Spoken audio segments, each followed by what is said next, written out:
Hello बच्चों, let us see this question. इस question में क्या कहा गया है? A small sphere is suspended bye a string from the ceiling of a car. If the car begins to move with a constant acceleration of g by 2, the inclination of the string with the vertical edge। Basically इस question में क्या कहा गया है कि हमारे पास एक car है ना, और उस कार की सीलिंग से हमने एक धागे से एक स्फीयर को लटका दिया है कुछ इस प्रकार से, ठीक है। और उसके बाद ये कार एक्सीलरेट कर रही है ए एक्सीलरेशन से, तो एक्सीलरेशन से कर रही है inclination of the string with the vertical edge. तो वर्टिकल के साथ जो स्ट्रिंग का इंक्लिनेशन कितना होगा ये कैलकुलेट करना है।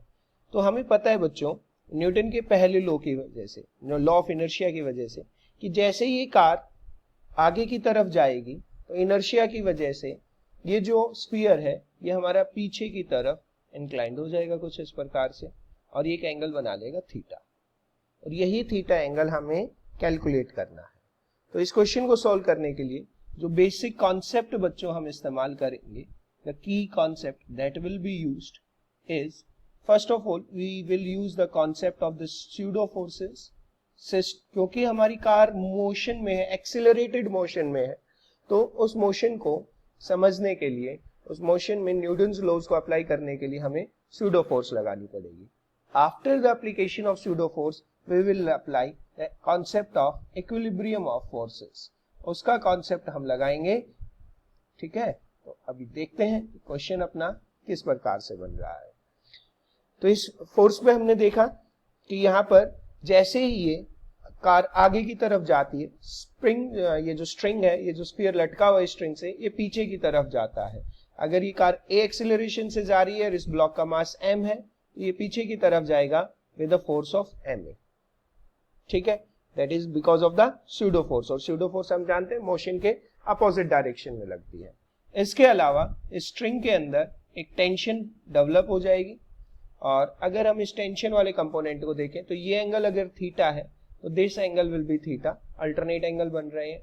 यहाँ कंपोनेंट अपना आ जाएगा t cos थीटा इस डायरेक्शन में, इस डायरेक्शन में अपना आ जाएगा t sin थीटा, और क्योंकि स्फीयर का कुछ मास है तो वर्टिकल डाउनवर्ड डायरेक्शन में there will be a wait.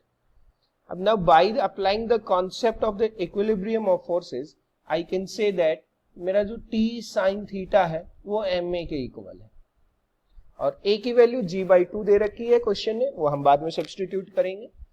t cos theta की जो वैल्यू है बच्चों, that is equals to mg।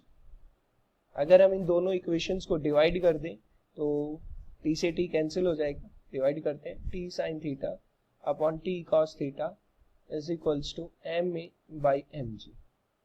m से m कैंसिल, t से t cancel, sin theta by cos theta become equals to tan theta is equals to a/g। Now what is the value of a? A की value हमें दे रखी है g/2 and this is g, cancel. tan theta की value आ गई हमारे कितनी, 1/2।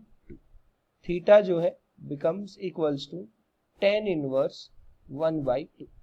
Vertical direction के साथ इसने जो एंगल बनाया that is tan inverse 1/2। Option में देखते हैं तो tan इनवर्स 1/2 हमें दो ऑप्शंस में दिखाई दे रहा है, पहले में और दूसरे में। The inclination of the string with the vertical is in the direction of motion या opposite to the direction of motion। जो inclination बनाया है ये हमारा जो मोशन था ये राइट डायरेक्शन में, स्ट्रिंग जो है इंक्लाइंड हो गई है टुवर्ड्स द लेफ्ट, तो हमारा जो स्ट्रिंग का मोशन हुआ है वो पीछे की तरफ हुआ है, and that is opposite to the direction of the motion. Go with the option number 2, that is correct answer. That's all, good luck.